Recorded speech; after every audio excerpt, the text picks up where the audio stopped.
자, 역사서의 마지막 책 에스더서 좀 간략하게 좀 살펴보도록 하겠습니다.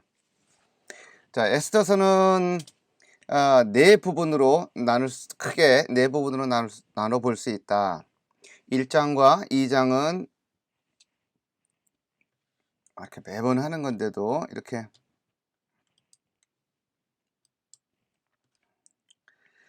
제가 사용하는 컴퓨터는 맥 컴퓨터입니다. 근데 맥 컴퓨터하고 그런 이제 아이패드랑 연동시켜서 이렇게 이제 글씨도 쓰고 이제 이러는 거를 하고 있는데 이게 뭐라고 할까요? 이 단축키가 제대로 안 먹어요.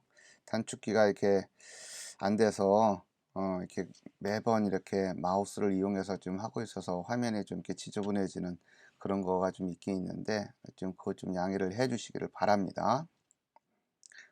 혹시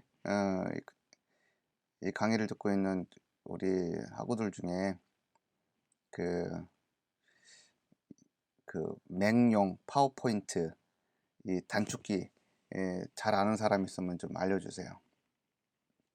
자, 여하튼 간에 1장서부터 2장까지는 뭐다? 여왕이 된 에스더 이렇게 되어 있어요. 포로, 그러니까 예루살렘에서 바벨론의 포로로 끌려간 사람들 중에 후손으로 태어난 이 에스더가 뭐가 되는 거예요? 이 페르시아라고 하는 대제국의 여왕이 되는 이야기가 기록이 되었습니다. 이런 신데렐라 이야기는 없죠. 이 이야기가 1장서부터 2장까지 기록이 되어 있고요. 그 다음에 3장서부터 4장까지의 이야기는 모르드게와 하만의 반목 이야기가 기록이 되어 있습니다.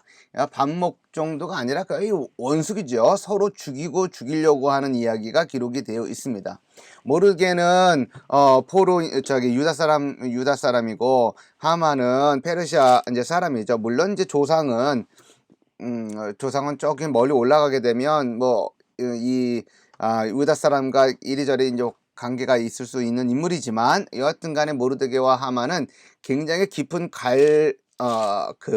반목 가운데 서로 으르렁거리면서 서로 죽이려고 하는 그런 관계가 형성이 됩니다.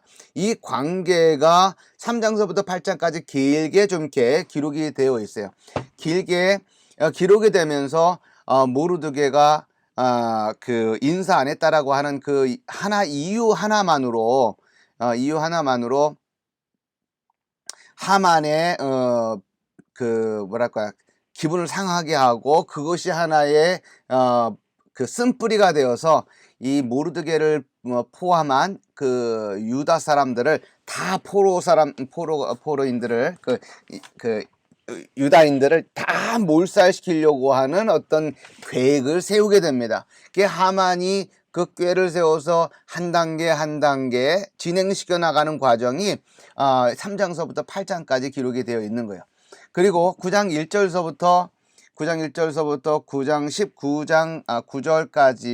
9절까지는 유다인들의 보복 이야기가 기록이 되어 있습니다. 원래 3장서부터 8장까지의 이야기로만 따진다고 한다면 죽어나갈 사람들은 누구냐면 유다인들의 대량 학살당해서 그냥 죽는 이야기로 끝날 뻔했는데 하나님의 기가 막힌 어떤 그런 방식으로 인하여서 유다인들이 죽지 아니하고 하만과 그의 식솔들이 죽게 되고 그리고 반전이 일어나게 되는 이야기가 9장 1절서부터 9장 19절까지의 이야기가 기록이 되어 있습니다. 결국 이 이야기로 인하여서 어떤 것이 제정이 되냐면 9장 20절서부터 10장 3절까지 불임절이 제정되는 이야기가 기록이 되어 있습니다. 그래서 1장서부터 10장까지 전체 이야기를 통해서 결국은 결론 지점에서 뭐가 기록이 되어 있는 거예요? 불임절 이야기가 기록이 되어 있는 거예요. 그래서 에스더서의 최종적인 궁극적인 목적이 뭐냐라고 했었을 때 불임절 제정을 알리기 위한 것이다 라고 이야기하는 학자들도 적지 않습니다. 물론 그것이 에스더서의 근본적인 목적일까라고 목적일까라고 우리가 이의를 제기해 볼 수 있지만 하여튼 일부 사람들은 에스더의 궁극적인 목적을 불임절이다, 불임절 제정을 알리기 위한 것이다 라고 이야기를 합니다. 그런데 그것이 과연 궁극적인 목적일까? 우리 이제 보통 이제 개신교 쪽이라든지 복음주의 이제 뭐 기독교죠. 개신교 쪽 그리고 이제 가톨릭 쪽 이쪽 가톨릭이라 그러죠. 그러니까 여러분들이 쓸 때 영어로는 이제 캐톨릭이지만 우리가 실수하는 것 중에 하나가 뭐냐면 여기 이제 이것에 대한 이제 한국말은 뭐냐면 가톨릭이에요. 가톨릭. 보통은 우리가 이제 카톨릭이라고 쓰잖아요. 카톨릭. 근데 이제 요거는 틀린 거고 요거는 이제 맞춤법 규정에 따라서 요거는 이제 가톨릭이라고 이제 말을 합니다. 이제 읽을 때는 보통 이제 카톨릭이라고 하죠.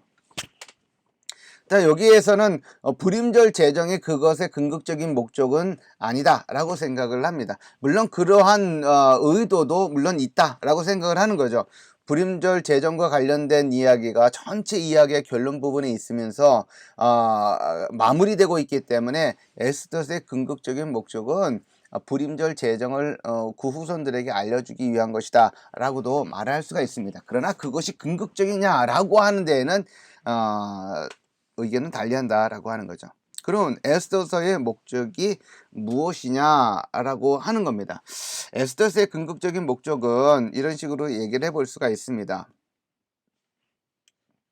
하나님의 은밀성을 교훈하기 위한 것이다 라고 하는 거죠.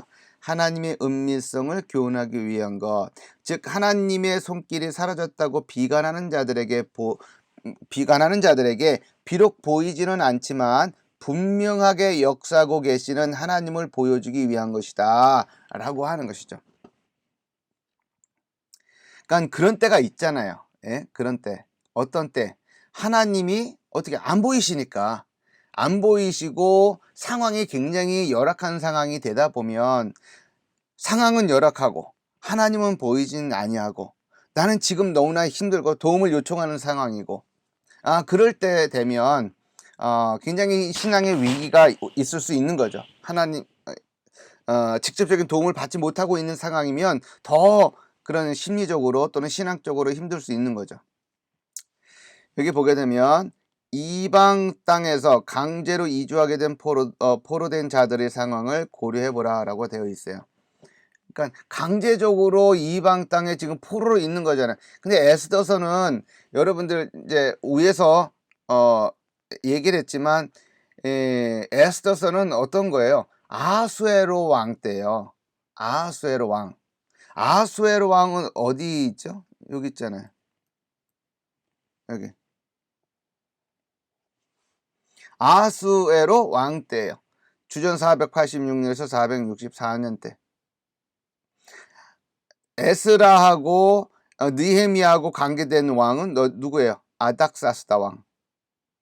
이거를 알아야 돼요. 아닥사스다 왕은 에스라하고 느헤미야하고 관계가 있는 임금이고 에스더의 남편이 아하수에로예요. 그죠? 그러니까 아하수에로와 관련된 에스더는 아하수에로와 왕과 관련된 거다 라고 하는 거예요. 그러니까 그들은 어디에 있는 거예요? 지금 페르시아에 있는 거예요. 그대로. 그죠? 그러니까 페르시아에 있고 그런 좀 열악한 상황에 있고, 그죠? 하나님은 보이지 아니하고 내부적으로는 계속 하나님과 관련된 교육을 받고 있었을 것이다라고 보여집니다. 물론 제사는 드릴 수는 없었지만 그런 신앙을 배우고는 있었지만 그래도 여전히 보이지는 아니하는 하나님, 그러나 여러 가지 열악한 상황에 있는 자신들의 어떤 상황과 어떤 이렇게 괴리감을 느끼면서 힘들어하는 사람들에게 이것을 말하고자 하는 것이죠. 에스더의 내용을 통해서. 비록 보이지는 아니하지만 하나님께서 다 위에서 역사하고 계신다, 다스리고 계신다, 섭리하고 계신다라고 하는 것을 알려주기 위한 것이다 라고 하는 것이죠. 왜냐하면 이 에스더서에는 굉장히 우연처럼 보여지는 어떤 내용들이 많이 있어요. 우연처럼 보이는 내용들이 많이 있기 때문에 그 우연들이 결국은 우연이 아니다라고 하는 걸 말하고 싶었던 것이죠. 이게 뭐 어떻게 보면 우리들이 이렇게 생각을 해 보면 우연처럼 벌어지는, 우리가 생각할 때, 우리가 판단할 때 우연이라고 보여지는 일들이 종종 있기도 하잖아요. 정말 보고 싶은 사람이 있는데 보고 싶은 사람이 있어서 정말 생각도 많이 하고 어 생각도 많이 하고 또 뭐 지나가면서도 생각하고 잠자기 전에도 생각하고 어떻게 그리워하는 사람들이 있을 수 있잖아요. 근데 그런 사람을 자기는 전혀 다른 일 때문에 어느 장소에 갔는데 그 장소에서 그렇게 생각하고 있었던 그 사람을 만나게 되면 우연적인 것처럼 만난 것처럼 생각할 때가 있잖아요. 근데 기독교인들에게서 우연이라는 없다, 이게 우연이라는 없다. 그죠? 우연처럼 보이는 것이죠. 우연처럼 보이는 것이지 아 우연이란 없다. 하나님의 섭리와 인도하심 속에서 다 벌어지고 있는 것이다 라고 하는 거예요. 우연 없는 거예요. 우연이다? 우연 없습니다. 하나님의 섭리? 예스. 그죠? 우연처럼 보이는 거예요. 우연처럼 보이는 겁니다. 그래서 이 포로기 이후 시대의 유다인들에게 격려와 소망을 주기 위해서 저작되었다고 볼 수 있다라고 하는 거예요. 포로기 이후 시대의 유다인들에게 비록 보이지 아니하지만 하나님께서 역사하시고 계시다라고 하는 것을 통하여 좀 격려하기 위한 것이다. 그것이 에스더서의 주된 목적이 아닐까라고 생각을 하는 겁니다. 그러니까 바벨론 포로기 바벨론에서 예루살렘으로 돌아온 사람들, 여기 이제 바벨론이고 예루살렘으로 돌아온 거예요. 여기는 애굽이고. 그러니까 예루살렘으로 돌아와서 그들의 삶이 좋았을까요? 그렇지 않죠. 예. 성전 짓는데 막 열심을 내고자 했는데 그것도 안 됐죠. 반대에 계속 부딪히죠. 경제적으로 굉장히 힘들죠. 땅은 척박해서 흉년이 있죠. 공동체 시간이 흐르면서 공동체 신앙도 떨어지죠. 예. 이런 여러 가지 어떤 그런 상황들 속에서 하나님은 보이지 아니하시고 하나님께서 도와주셨으면 좋겠는데 도와주시는 것이 없으시고 그럴 때 이런 내용이 굉장히 위로가 되는 것이죠.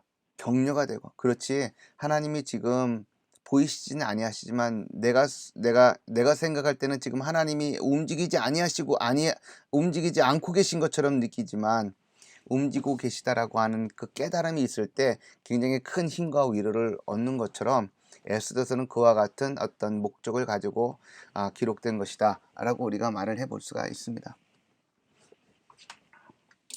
여러분들은 어떻습니까?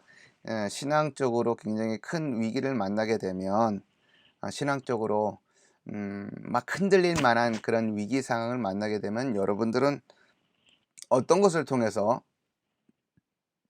새로운 힘을 얻고 그러는지 궁금합니다. 물론 기도를 통해서 하는 분들도 있을 것이고 또 때로는 금식을 하면서 그 위기를 극복하는 경우도 있을 수 있겠는데 여러분들은 어떻게 극복을 할까? 금식하는 얘기가 나와서 그런데 저는 예전에 그 신학생 때 금식을 참 많이 했어요. 금식을 실패한 경우도 있고 성공한 경우도 있고 이제 그렇습니다.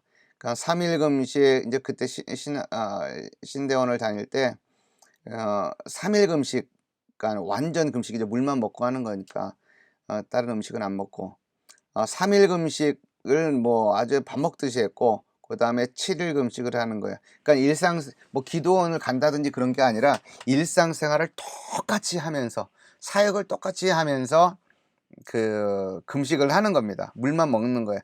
그러니까 3일 금식은 뭐 자주 했었으니까 그게 큰 어려움이 없었어요. 자주 하니까. 그러니까 제가 여러분들에게 얘기를 했었나요? 제가 그 신대원 할 때 몸무게가 49에서 51kg 정도 왔다 갔다 했다. 지금은 좀 뭐 배도 막 나오고 막 얼굴에도 살찌고 막 이렇게 몽실몽실하다고 할까요? 몽실몽실한 그런 상황에 있긴 하지만 굉장히 열악한 상황에 있지만 살들이 그때 당시에는 49에서 51kg였습니다. 그러니까 왜 그렇게 했냐면 사역량도 많고 또 그 공부해야 되는 것들도 신대원에서 공부해야 되는 것도 많았기 때문에 그런 것도 이제 있겠지만 원인 중에 하나가 뭐냐 금식이었어요. 금식. 금식을 막 뭐 일주일에 막 3일 금식을 막 계속 하고 그다음에 이 7일 금식을 계속 하는 거예요. 그게 몸이 굉장히 힘들죠. 그러니까 아주 성공적으로 한 것도 뭐 한 4-5번 되고 실패한 7일 금식 같은 경우는 실패한 금식 같은 경우에도 막 여러 번 돼요. 그러니까 7일 딱 시간 맞춰서 딱 해야 되는데 중간에 이제 포기하게 되는 게 힘들어서 인제 그런 경우도 있죠. 근데 인제 한 번은 이제 실패한 경우가 있습니다. 어 참 이건 뭐 창피한 이야기이지만 어 여러분들 도움이 되라고 인제 하는 거예요. 그러니깐 "이렇게 해서는 안 된다."라고 하는 겁니다. 7일 금식을 하는데 7일 금식을 하는데 이제 7 일째예요, 7 일째. 그러니깐 이제 이제 저녁 11시 정도만 되면은 11시 인제 넘어서 인제 12시 인제 11시 59분 59 초만 딱 되면 인제 금식이 끝나고 이제 뭐 죽 같은 거 인제 먹을 수 있으니까. 근데 이제 그날 7 일째 되는 낮에 아 저하고 가깝게 인제 학교 근처에 있는 자취하고 있는 전도사님이 계셨어요. 제가 같은 인제 같은 반 인제 학우였는데 그 전도사님이 그 자취하는 방에 인제 잠깐 와 달라고 해서 인제 갔는데 그 전도사님은 급하게 무슨 일이 있어서 잠깐 자리를 비운다고 하면서 금방 올 거라고 얘기를 하면서 1 시간 이내로 올 거라고 얘기를 하면서 쪽지를 남겨 놓고 문을 열어 놓은 거예요. 그래서 제가 그 방 안으로 들어가서 이제 기다리고 있는 거예요. 그러니까 인제 뭐 자취방이니까 인제 방 하나가 있고 그다음에 이제 그 인제 개수대라 그러죠. 인제 뭐 설거지할 수 있는 거 그런 데가 있고 화장실이 있고 그런 데였어요. 그러니까 지방에서 인제 지방에서 사시는 분이기 때문에 인제 주중에는 이 자취방에 있고 또 사역 때문에 인제 주말에는 또 내려가는 그런 전도사님이었어요. 이 전도사님이 가 있는 동안에 인제 기다리는데 그 토요일이었던 걸로 기억을 해요. 그러니까 인제 뭐 책꽂이에 있는 책 인제 하나씩 이렇게 인제 살펴보고 있는데 그 전사님이 사역하는 교회가 인제 바로 근처였어요. 근데 그 청년부 회장이 전도사님 먹으라고 양념통닭을 한 마리 갖고 온 거예요. 양념통닭. 양념통닭. 7 일째 되는 날이라 그랬죠. 제가 금식한 지 7 일째 되는 날이고 그리고 이제 몇 시간만 있으면은 인제 금식이 끝나는 그런 아주 어 상황이었는데 그 회장되는 그 청년부 회장되는 그 청년이 와서 뭘 놓고 갔냐 양념 통닭을 놓고 간 거예요, 비닐에 싸서. 근데 이제 방이 조그마니까 방이 조그마니까 이 치킨 냄새가 이 방 안을 가득 메우는 겁니다. 그래서 그런 인제 치킨 냄새가 막 가득한 그 상황 속에서 음 인제 있다 보니 제 생각은 어떻게 흐르기 시작했냐면 그때 인제 뭐 저도 젊었으니까 어떻게 생각이 바뀌냐면 '이제 몇 시간 안 남았으니까' 이렇게 생각이 바뀌는 거예요. '몇 시간 안 남았으니까 아 고기는 먹지 말고 양념만 한 번 찍어 먹는 건 괜찮겠지.'라고 하는 생각으로 바뀌는 거예요. 그래서 양념을 한번 찍어 먹었어요. 뭐 거의 신세계죠. 그래서 양념을 한번 찍어 먹었는데 생각이 쪼금씩 바뀌는 거죠. '쪼끔만 먹자. 쪼끔만 먹자. 정말 많이 먹는 건 아니고 정말 쪼끔만 먹자.'라고 생각을 하면서 띄어 먹었는데 그렇게 띄어 먹었는데 순식간에 시간이 흐르고 잠깐 눈을 딱 떴더니만 통닭 반 마리가 사라진 거예요. 그러니까 이성을 잃은 거죠. 그죠? 이성을 잃은 상태에서 통닭 반 마리가 날아간 거예요. 그래서 그때 제가 위가 부었어요. 금식을 하다가 갑자기 음식을 많이 먹으면 이 위가 붓습니다. 위가 붓는다고 그래요. 그래 가지고 통증을 많이 느껴요, 통증을. 그래서 그때 위가 부어서 굉장히 고생을 많이 했었던 기억이 납니다. 그래서 금식을 하는 사람들에게 제가 꼭 이런 얘기를 해요. 금식을 하면 금식 3일 하면 3일 보식을 해라. 보식이라고 하는 것은 몸을 보하는 음식을 먹는 거예요. 그러니까 그걸 뭐라 그러죠? 죽을 먹는 거예요. 5일을 금식을 하면 5일 보식을 하는 거예요. 3일 정도는 죽을 먹고 한 이틀 정도는 약간 부드러운 음식을 먹는 거예요. 그와 같은 형식으로 해서 그 금식을 해야지 7일 금식했다, 3일 금식했다, 7일 금식했다, 그 금식 끝나자마자 막 먹고 싶은 거 피자 먹고 통닭 먹고 그러면 큰일 납니다. 자, 어쨌든 금식하는 거를 여러분들이 하는 거는 상관이 없지만 보식하는데 좀 신경을 많이 써야겠다라는 생각을 좀 나눕니다. 자, 이거 빨리 해야 되는데 에스더서의 신학적인 주제들을 몇 가지를 좀 살펴봤으면 좋겠어요. 한 3가지 정도를 이렇게 좀 살펴봐야 되는데, 첫 번째로 우리가 생각해 볼 수 있는 것은 보이지 않는 하나님의 섭리와 관련된 내용입니다. 이거는 뭐 앞에서 조금 언급했었던 내용들의 반복이다라고 볼 수가 있는 것이죠. 그러니까 겉으로 볼 때는 분명 우연인 것 같은데 어쩌다가 일어난 일 같은데, 사실은 그 어쩌다가 일어난 일이, 그리고 우연히 벌어진 일이 사실은 하나님의 계획과 섬세한 그 하나님의 인도하심 속에서 그러한 것들이 진행되는 것이다 라고 하는 것이 그 에스더서에서 드러나고 있는 중요한 주제 중에 하나다라고 하는 거죠. 그러니까 여러 가지, 에스더서에는 여러 가지를 이제 살펴볼 수가 있는데, 이제 몇 가지를 보게 되면 이런 겁니다. 그러니까 한 유다 여인이 아주 특별한 어떤 시기에 특정한 장소에서 적절한 인물로 등장한다는 것, 그러니까 에스더를 가리키는 거죠. 그 페르시아에 있는 그 포로들이, 즉 그 강제 이주민들이, 유다인들이 굉장히 집단적으로 죽을 수 있는 상황에 처하는 그런 상황에서 한 여인의 도움으로 말미암아, 그 어떤 결단으로 말미암아 기사회생하게 되는 이야기가 에스더서의 주된 줄거리라고 볼 수가 있는데, 그 핵심적인 여인이 어떤 특정한 장소에서 특정한 역할을 갖고 있는 인물로 등장한다라고 하는 것은 우연히로 보이기도 하지만 그렇지 않다라고 하는 것이 에스더서의 중요한 어떤 주제 중에 하나다라고 보는 겁니다. 뭐 구체적인 어떤 예를 한 몇 개 이제 보면, 모르드게가 대궐문 앞에서 우연히 듣게 된 내용이죠. 그러니까 왕의 내시 빅단과, 이게 빅단이라고 하는 이름이 있는데 이거 6장인가 넘어가게 되면 그 이름이 살짝 바뀌어요. 빅단 아닌가로 이렇게 바뀌게 되는데 아마 번역의 실수인 것 같아요. 하여튼간 왕의 내시 빅단과 데레스가 왕을 암살하려고 하는 계획을 꾸미는데, 그 이제 두 사람 사이에서 오가는 그 이야기를 누가 듣게 되냐면 모르드게가 듣게 된다라고 하는 것이죠. 우연히 듣게 된 거예요. 우연히. 근데 그 우연히 듣게 된 우연히 듣게 된 그것으로 인하여 나중에 또 유다인들의 대량 핵살에서 벗어나게 되는 어떤 한 그 뭐랄까 중요한 지렛대 역할을 하게 된다라고 하는 것이죠. 또 하나는 아하수에르는 잠을 잘 이루지 못해서 결국 잠을 이루지 못해서 뭐 뒤척이게 되는데, 그러다가 이제 역대 일기나 좀 읽어봐야겠다라고 하는데, 그때 어떤 내용을 알게 되냐면, 예전에 모르드게가 자신을 암살하려고 했었던 그것을 보고했었다, 알려줬었다라고 하는 것을 알게 되죠.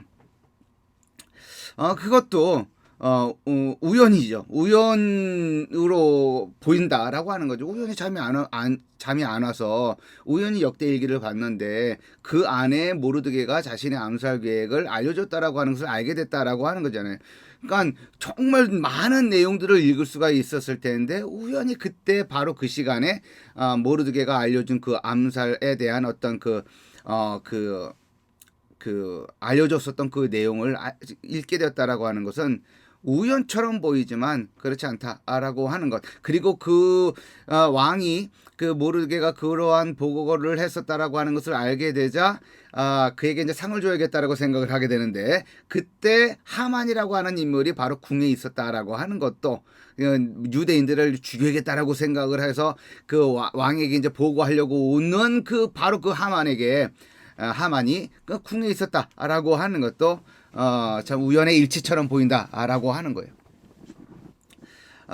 그러나 그것도 다 하나님의 은혜다. 하나님의 계획이다. 하나님의 인도하심 속에 있다라고 하는 것. 그 다음에 하만의 아내와 친구들의 입을 통해서 하만이 유다인들을 이길 수 없다라고 하는 사실을 드러냅니다. 그러니까 그 아내의 입과 그 친구들이 하만, 당신은, 그 남편이죠. 당신은 그 유다인들을 이길 수 없을 거야. 이길 수 없어. 라고 얘기를 하는 그 장면이 6장 13절에 나옵니다. 그것은, 어떤 식으로 우리가 이해할 수 있냐면, 그 아내와 그 친구들의 그 배후에 하나님이 역사하고 계시다라고 하는 것을 암시한다. 라고 하는 것을 느끼게 한다라고 하는 것이죠. 뭐 가장 결정적인 어떤 표현이라고 한다고 한다면, 모르드게가 에스더에게 너가 왕후의 자리를 얻은 것이 이때를 위함이 아닌지 누가 알겠느냐라고 하는 것을 말했을 때라고 하는 거죠. 그러니까 에스더가 이 페르시아의 왕후가 된다라고 하는 것은 사실 이제 상상할 수 없는 이야기죠. 그죠? 그러나 이렇게 왕후가 된 것이 이 특별한 어떤 그 때를 위함이 아닌지 누가 알겠느냐라고 하는 것을 말하는 거예요. 그것은 이렇게 된 데에는 하나님의 특별한 계획이 있어서 그런 것 아니겠느냐라고 하는 걸로 우리가 이해를 할 수 있는 것이죠. 그러니까 하나님의 이름이 명시적으로 드러나 있지 않음에도 불구하고 어떤 우연으로 보여지는 어떤 모습 속에서 하나님이 일하고 계심을 드러낸다라고 하는 것이 에스더서의 신학적인 주제들 중에 하나로 꼽아볼 수 있는 것이다 라고 하는 겁니다.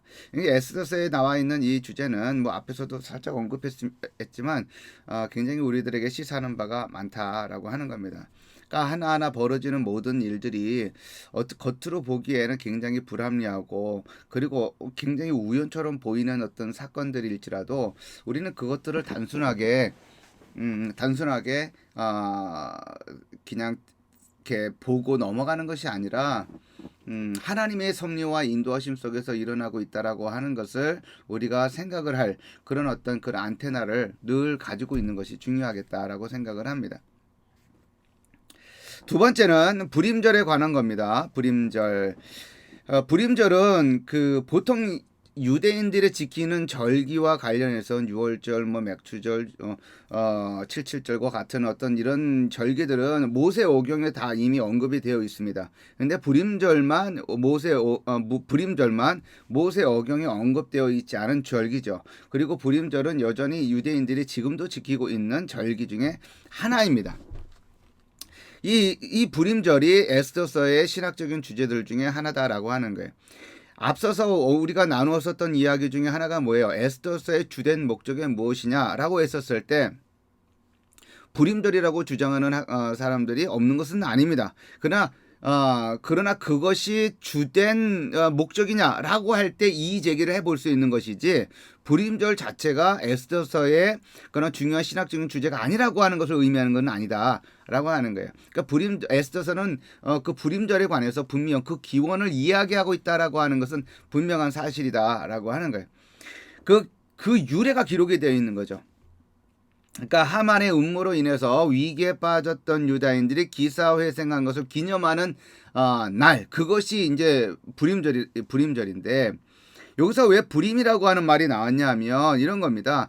제비를 뽑는, 그러니까 제비 뽑기를 의미하는 히브리어 단어가 있지요. 그게 프루라고 하는 겁니다.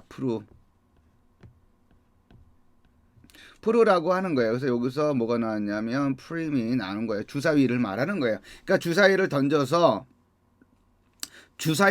뭔가를 결정을 하는 겁니다.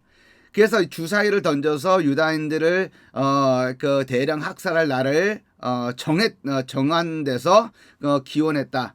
라고 했기 때문에 불임절이라고 하는 말을 쓰는 거죠. 그러니까 우리나라 말로는 이제 불임절이고, 그러니까 이 히브리어 단어로만 따진다고 한다면 프림이 되는 것이죠. 세 번째는 민족주의와 관련된 어떤 주제입니다. 이제 일부 주장 중에는 어떤 것이 있냐면, 자, 이제 에스더서는 그 어떤 영웅에 관한 거다. 그 영웅 중에 그 영웅이라고 볼 수 있는 것은 뭐예요? 그 에스더인 것이죠. 예. 그 핵심이 되는 인물은 에스더고, 그리고 그 에스더를 중심으로 하는 이제 모르드게, 그 다음에 유다인들이죠.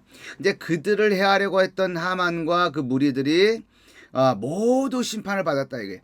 그들을 해하려고 했었던 하만과 무리들이 다 심판을 받았던 것처럼 유다인들을 죽이려고 한다든지 유다인들을 해코지하려고 하는 자들은 모두 이와 같은 심판을 받게 될 것이다 라고 주장을 한다라고 하는 겁니다. 그러니까 에스더서는 그거를 그 에스더서에 있는 여러 주제들 중에 하나가 바로 그거라는 거예요. 그러니까 달리 쉽게 말한다고 한다면 유다인들 건들지 마라고 하는 말과 같은 것이죠. 유다인들 건들다가는 이 하만과 그의 무리들처럼 심판을 받게 될 거야라고 하는 것을 말한다라고 하는 것이죠. 결국 이러한 이야기는 그 유다인들의 어떤 민족 의식을, 민족적인 어떤 우월주의를 고취시킨다라고 하는 그런 내용이 그 내포되어 있다라고 하는 것인데, 근데 우리가 주의해야 될 것이 있습니다. 성경은 민족적 우월주의를 배격합니다. 어느 민족이 다른 민족들보다 어떤 면 저런 면들 뭐 이런 식으로 해가지고 유전자적인 측면에서도 뭐 탁월하고 우월하다라고 하는 시각 자체를 배격해요. 그러니까 민족애는 중요하게 생각을 하죠. 자기가 자기 민족을 사랑하고 애틋하게 생각을 하고 하는 것을 굉장히 그 중요하게 생각을 합니다. 그러나 민족 우월주의는 배격을 해야 된다라고 하는 거예요. 민족 우월주의는 말 그대로 다른 인종들보다 아니면 다른 민족들보다 자기 민족이, 자기 인종이 더 탁월하고 우월하다라고 생각을 하는 거예요. 그렇지 않습니다. 예.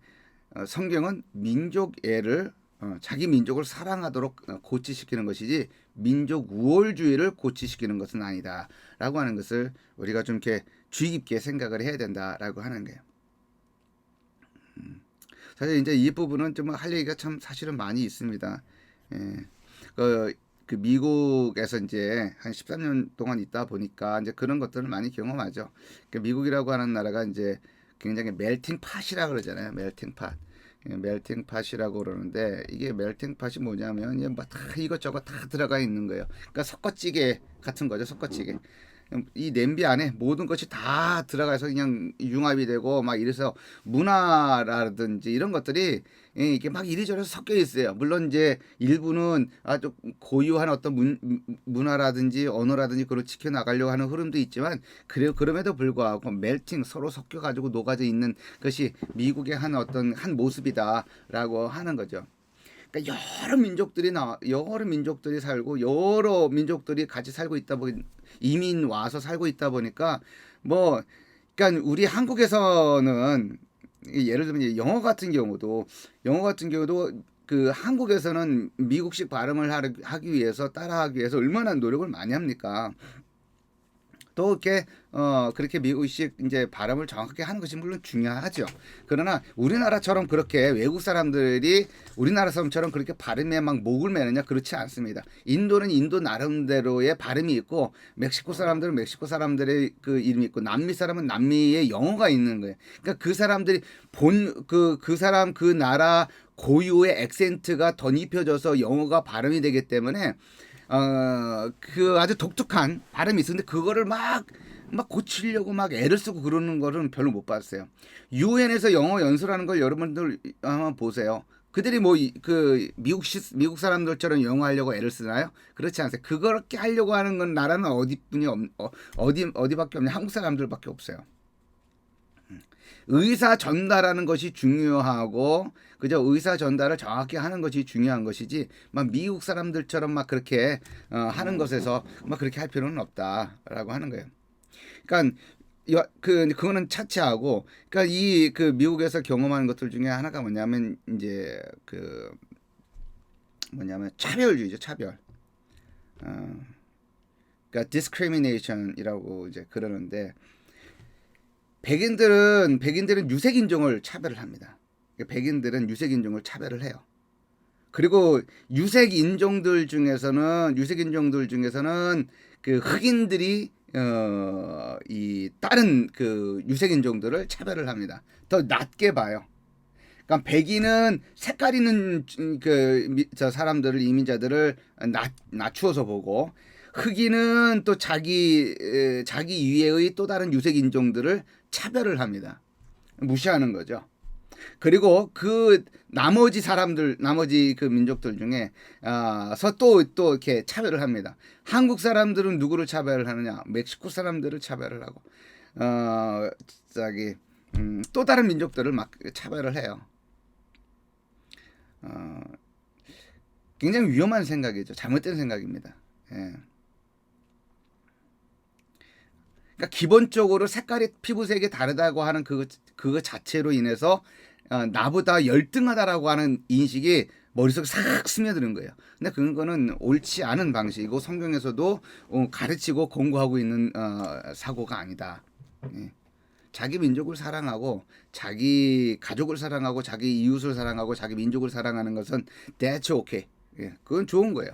그러나 자기 민족이 자기 가족이 다른 민족들이나 다른 가족보다 다른 이웃들보다 본질적으로 우월하고 탁월하다라고 하는 그것으로부터 출발해서 생각하고 사고하고 판단하는 건 그건 굉장히 위험한 생각이다라고 여러분들이 생각을 하셨으면 좋겠습니다.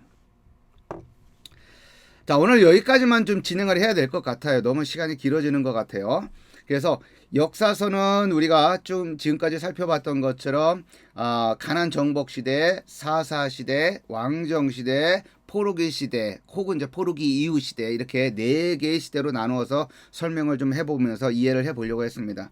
그래서 지금까지 우리가 개론이기 때문에 자세한 본문들을 다 다루지는 못하지만 여러분이 큰 그림을 좀 그릴 수 있지 않았을까라고 저는 개인적으로 생각을 합니다. 이제 이것을 바탕으로 해서 이제 모세오경, 역사서 모세오경 개론, 역사서 개론, 시가서 개론, 선지서 개론 쪽으로 이렇게 넘어가면서 좀 더 디테일하게 들어가게 되면 그때 훨씬 더 메꿔지는 내용들이 훨씬 더 알차지게 될 것이다라고 생각을 합니다.